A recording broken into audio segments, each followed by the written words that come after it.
Hey folks, welcome back to another Pawn Masters video, and today we're gonna do what we usually do, sort of just a little fun thing where we evaluate the units before they all come out. Although unfortunately, Ingo and Emmett already came out, but yeah, and sort of give my well, not just mine, but mine and the folks who helped worked on this as well, right?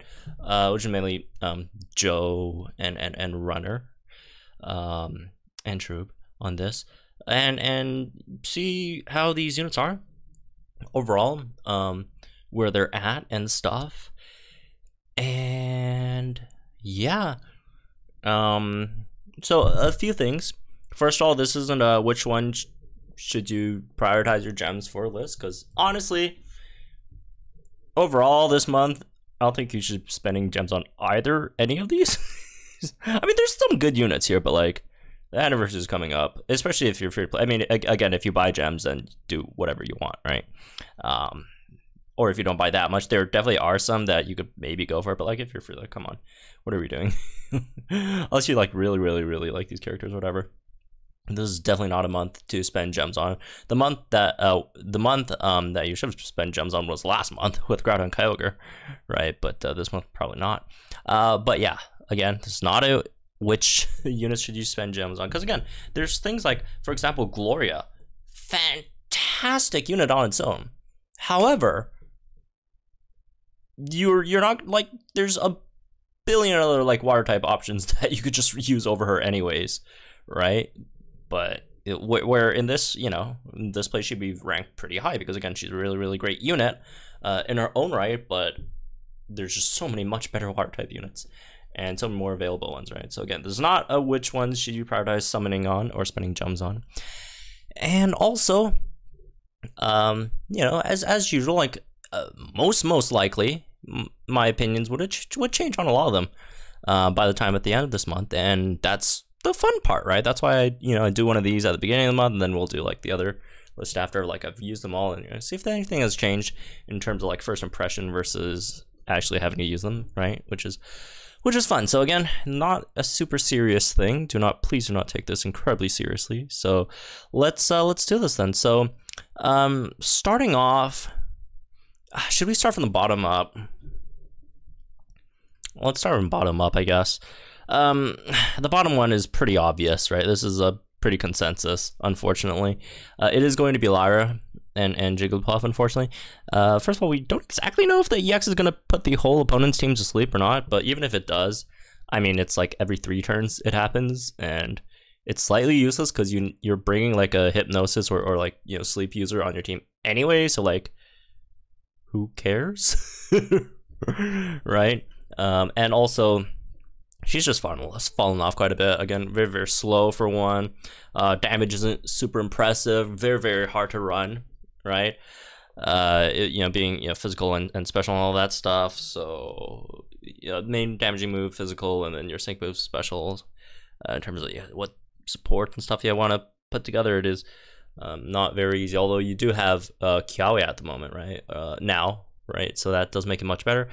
And the thing about Lyra is, it's not that like her team is weak or whatever. It's a very strong team because you have Serena in there. But it's more so like Serena carries the team, because like any team with Serena is incredibly powerful, more like. So it's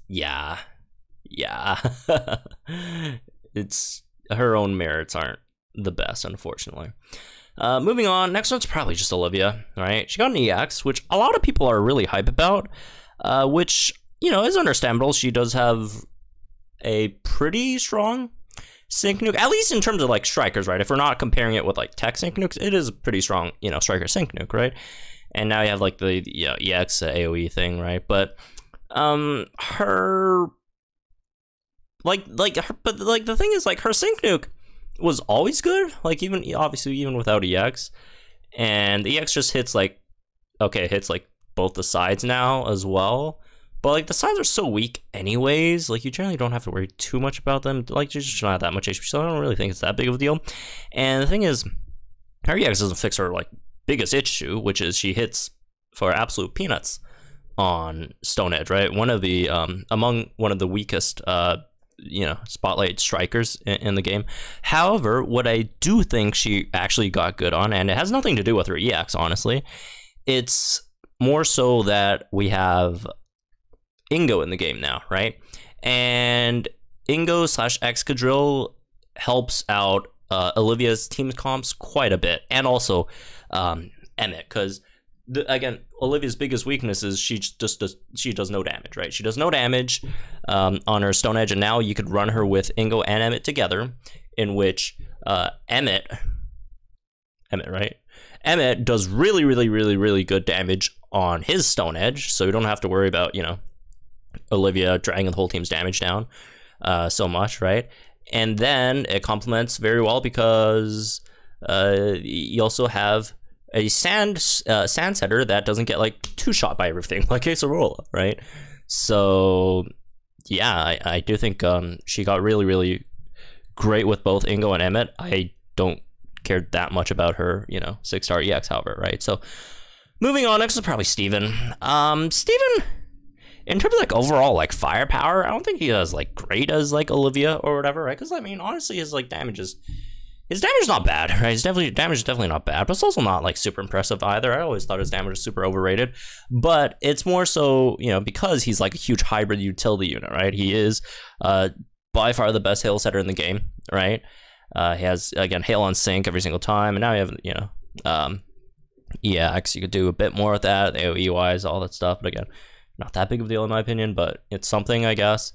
And then he just has a really great kit. You can do a lot of things with it, right? If you cold snap, like sort of like a hail support-ish kind of thing, you could do that.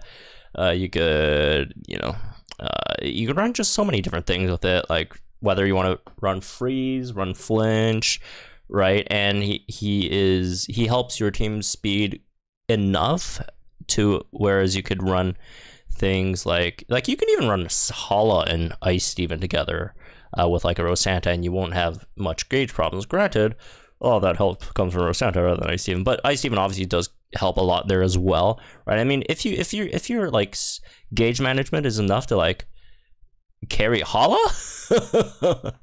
that is, I would say, pretty impressive. But yeah, it's just a really great overall rounded unit that just helps a lot, right? Next, so like these three are kind of, I'd say they're not that far apart from each other, right? Next, we get into the next, I guess, tier of units that are, I guess, more, there's like a pretty big gap between Steven and the next one, and that one's Mewtwo. I see a lot of people underrating Mewtwo. Like a lot of people saying, oh, well, Mewtwo, whatever, he got shafted, he sucks, his grid sucks, why would you use Mewtwo? Just use Mew instead. Mew's much better. No, what? Mewtwo is much better as a damage dealer than Mew. Obviously, Mew is much better tank. Mewtwo, not that great of a tank, but I do feel like Mewtwo is much better than Mew. First of all, like people say, oh, Mew has such a great sync nuke, whatever. Here's a few things that people do not take into account when they're talking about Mew. There's a lot of unrealistic expectations that you put on Mew, because here's a few things you have to consider when you're talking about Mew, right? First of all, you're running Mew in Psychic Terrain, right? You're most likely running Mew, Musharna with a crit support, right? The best option obviously is Sabrina, but there are other options that you could go with there as well. So that is one thing, right? And here's the thing: people always bring up, Mew's max damage calculation numbers, right? And they show you, oh, look at how much Mew, how much damage Mew does. And when they show me that thing, they put Weather Surge in there. Like, why are you accounting for Weather Surge if you don't have a weather unit on your team?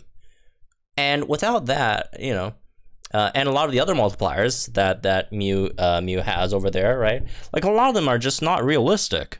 A lot of them are very unrealistic. And then if you take out those unrealistic multipliers, Mew's damage just drops off a cliff, right? That's one. The other thing people, the other thing that people talk about, oh, Mew's sync nuke, right? Well, first of all, Giovanni's sync nuke is also very strong as well. And the thing with Mew's sync nuke is that And I'm not saying like Giovanni Sync Nuke is easy because it's not either, but like Mew's also not like super easy, right? Because here's the thing, you need max speed buffs, right? Which is not easy to get with Mew because you have to roll a speed buff on World of Dreams. Again, if you have Sabrina, that's not an issue because Sabrina Reflect, boom, you max out your speed.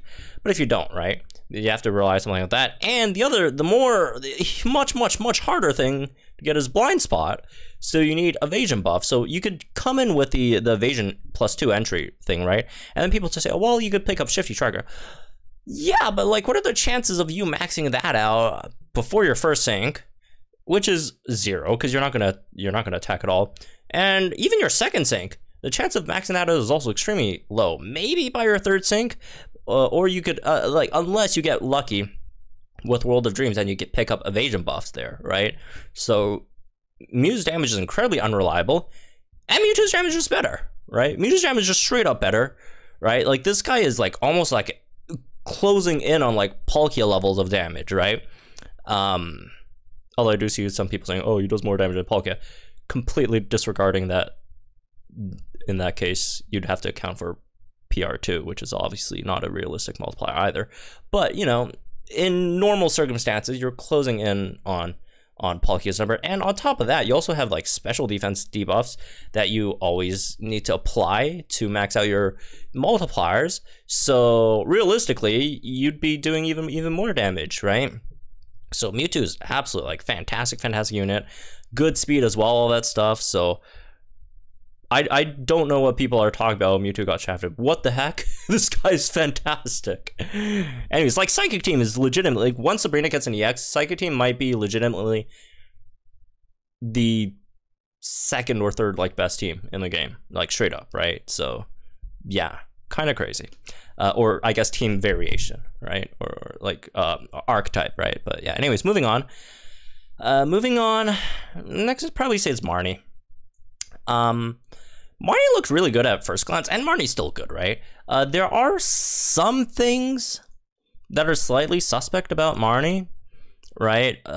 She's really great in Battleville, all that stuff. Her setup is great, but like the thing is, her setup is fantastic, but after her setup, the reward isn't like that great. I mean, she has a she has a really great Sync Nuke for one. However, her her Spirit Break doesn't do that much damage, and you do need quite a bit of setup to like even like max out that damage. And then when you do max it out, it doesn't do that much either. Honestly, it's kind of like an Incineroar kind of situation, right, with Marnie. But yeah, I mean, she's still really good, right, overall, and all that stuff. But yeah, she's fine. She's fine, right? Although there's one big thing though about Marnie Summer Marnie is the fact that regular Marnie exists, and unless you want to run like Marnie as like also to tank as well, on top of having on top of having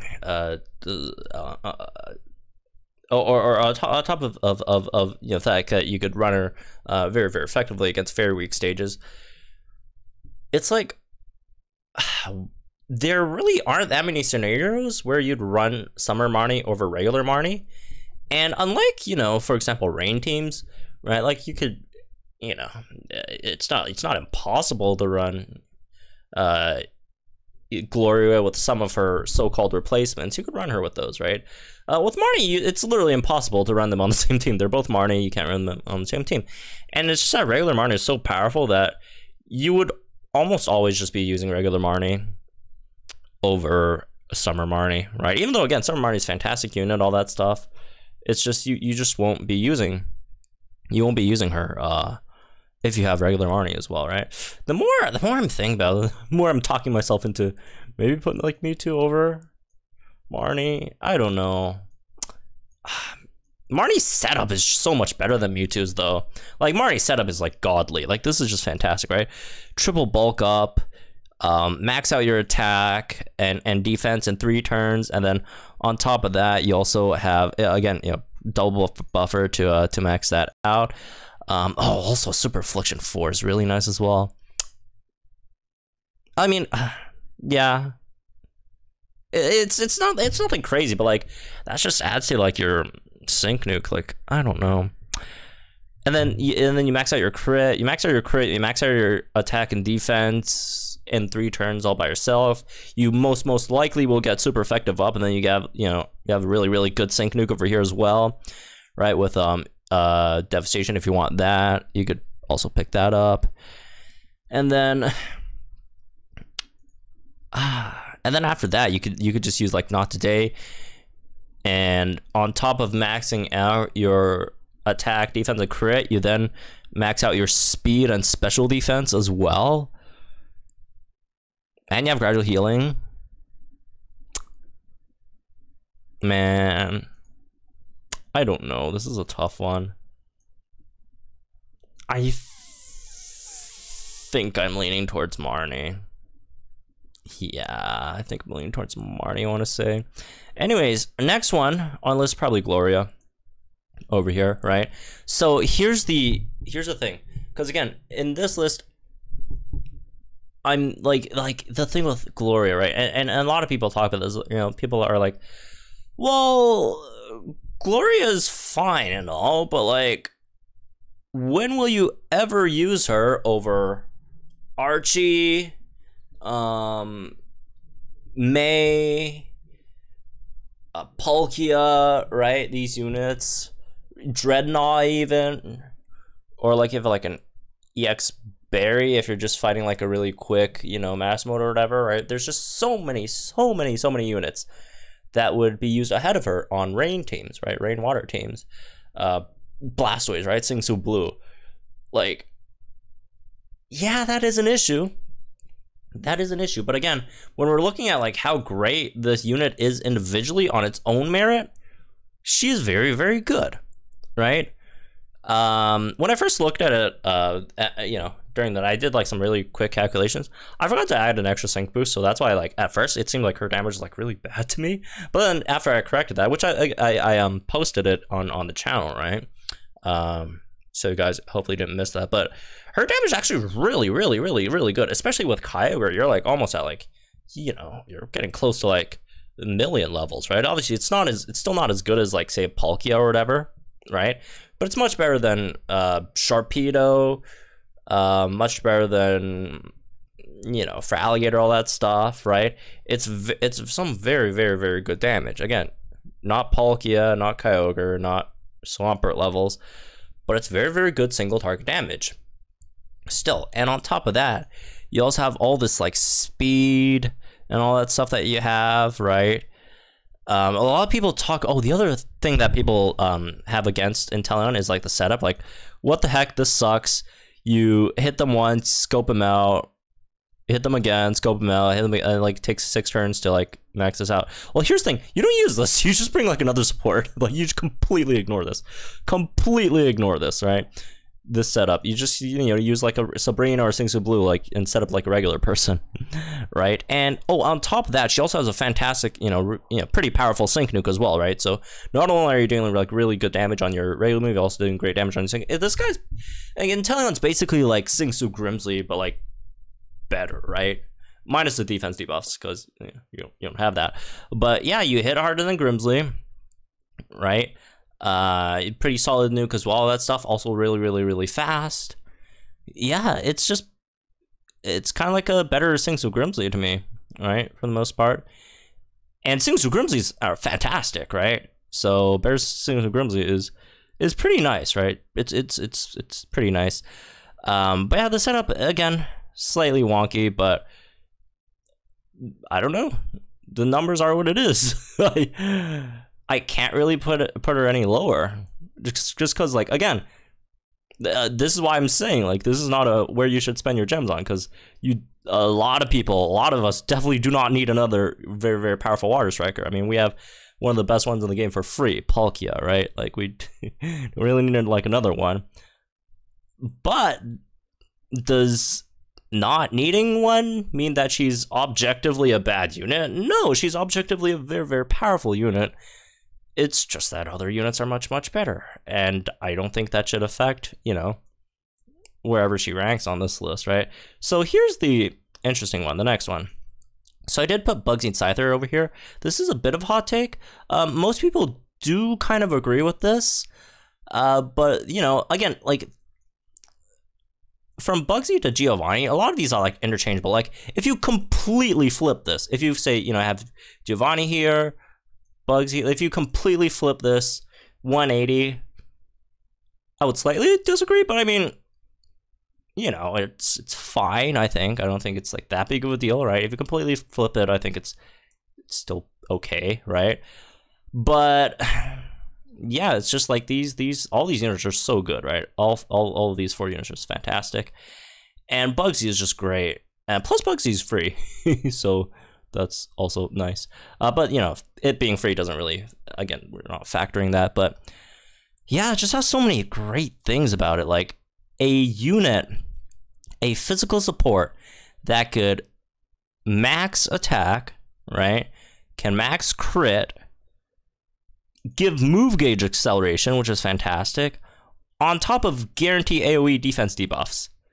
Like, a lot of times when, like, you're running teams, you'd say, oh, all right, I'm running a physical striker, I wanted to do a lot of damage, so what I'm going to do is I'm going to bring a physical buffer, right, like a Hilbert or something, and then I'm going to bring Kukui, so we could Leer debuff the opponents. This, you could just put those 2 into 1 unit. You don't have to, like, worry about, like, well, you can spend, like, 2 slots on that, and then what you can do here instead is either, you know, run a much, much better tank, because, I mean, Hilbert, Kukui, not very great tanks themselves, or if you're confident enough, if it's a fast enough stage, if your firepower is strong enough, you could just run, like, another physical striker there, right? So then you have a support that could buff your whole teams, you know, max out all their physical offensive buffs, right? On top of, after that, not being an absolute just, like, pylon over there, because that's what happens to, like, a lot of supports, right? A lot of supports, you know, after they're done doing their buffing things, for example, like Lyra, right? Although Lyra could do, like, some damage on Energy Ball, but, like, a lot of times after you're done buffing with Lyra, she just sits there, you press Energy Ball to pass turns or whatever, right? You know, there are units like that. Not Scyther, because after you're done buffing, you have, like, Leer over here that you could keep spamming that increase your team's overall damage as well over here. Again, there are some suspect things about it, and the main thing is, I'd say the HP is not very good. It's not, like, terrible or whatever, but it's definitely not good, right? The defenses are very, very good, though, right? Speed is very good, all that stuff. You won't be doing damage with it, because, again, you're just going to be leering the whole time, which overall does increase your whole team's damage, so I guess it makes up for that, right? And the other downside is you don't have any speed buffs, even though move gauge acceleration is much, much, much better than plus speed, right? Like, 1 move gauge acceleration is much better than, like, +6 speed to your whole team, generally, right? But the upside that speed has over move gauge acceleration is speed could, like, trigger a lot of, like, passive, like ramming speed or inertia or whatever. But overall, for, like, move gauge management, you have, like, 1 gauge span with move gauge refresh 3, right? If I remember correctly, yeah, move gauge refresh 3, and then you also have you know, move gauge acceleration over here as well, right? Which is just fantastic, just really, really great things. Yeah, the MP refresh 3 on your, like, this guy literally has Singsu Blue's big, you know, trainer move, right? Literally the same as Singsu Blue's trainer move, with the same MP refresh over here, right? And then you have MP refresh 3. Like, they're not even like MP refresh 2s. They're straight up MP refresh 3s, right? First aid 4 here as well, right? So you could, you know, help you survive a bit. There's just so many great things about Scyther, honestly. But if you don't agree, that's fine. If you think it's not as good as, say, Gloria or Marnie or Mewtwo, again, I'm opening to swapping any of these, right? If we're, like, actually doing, like, a tier list, they'd all be in the same tier, honestly, whatever. Actually, yeah, maybe not. I mean, they have different roles, so maybe not, but, like, pretty similar, right? Anyways, the last 2, the Train Bros. Which one's which? This one smiles. I think this is the bird, and this is the mole. So, these 2, I personally find Emmet a bit more intriguing. But you know, the general consensus is that Ingo which one's which. No, that's the wrong one. Ingo. That one's Ingo, right? It's probably the better unit. And yeah, I mean, they're both very, very, very good units, right? Excadrill, obviously you have the Sandstorm thing, unfortunately MPR2, which I've I've had my yeah, I got shafted by that one earlier today in my video, but whatever. But yeah, Sandstorm unit on top of being pretty solid bulk wise, right? And you have some potions which are cool sometimes. And then you also have Mud Slap, which debuffs accuracy, which is not the biggest deal in the world, but fun, right? You could heal up, right? And then you have all these buffs, right? Kind of reminds me of like the Kiawe buffs, sort of like that. Which are obviously, again, very, very nice. You can max out crit, which is always fantastic. Pep Rally to buff speed, which is great, right? And damage, or not damage mitigation, defense, special defense increases in Sandstorm as well. This is really, really nice. Free move next effect in Sandstorm, that's fantastic, especially if you're running dual strikers with Excadrill, which you should always run with Excadrill, because, like, again, he's just so great with speed. And there's just so many great like duo striker combos that work out in Sand over here, right? So that's really, really good. And you have good speed here as well, right? Like, this is just a fantastic unit. Like, this is just, you know, what everyone wanted Acerola to be, basically. Except for, you know, much better Sand MP refresh with Acerola and stuff. Excadrill. But yeah, overall, really, really great unit, right? And unfortunately, he doesn't do any damage at all, but like, whatever. I guess like everything else he does is just so great. But I mean, okay, it's you can't like always be comparing like everything to like May or Kyogre or Groudon or whatever, right? But like, you know, it's still fine. Still a fine unit. Still a fine unit. Soothing Sound's also great to have, all that stuff, right? But yeah, I don't know. Excadrill's good. I don't know what else to say. Emmet, on the other hand, right? Also really, really nice. This guy hits like an absolute truck with either Stone Edge or, you know, Rock Slide, depending on what you're fighting, right? The Legend Arena, obviously you want Rock Slide, you know, Master Mode or whatever, probably Stone Edge. But yeah, it's just great things overall, right? It's just a very, very powerful unit. Also really pretty easy to set up as well, I'd say, right? You get +6 attack right over here. The accuracy buff, so we don't have to worry about Stone Edge, Rock Slide missing that much, right? And the damage guard thing works really well with healthy strength, sand speed. Like, there's just so many multipliers as well, right? Yeah, it's a really, really simple, straightforward unit, and it's just really good. Also got Sand Sink if you want that as well. So, yeah, there we go, folks. That's one, I guess. Hope y'all enjoy them. Guys, in the comments down below. Like, finish for some more of them. Content. I'll see you guys in the next one.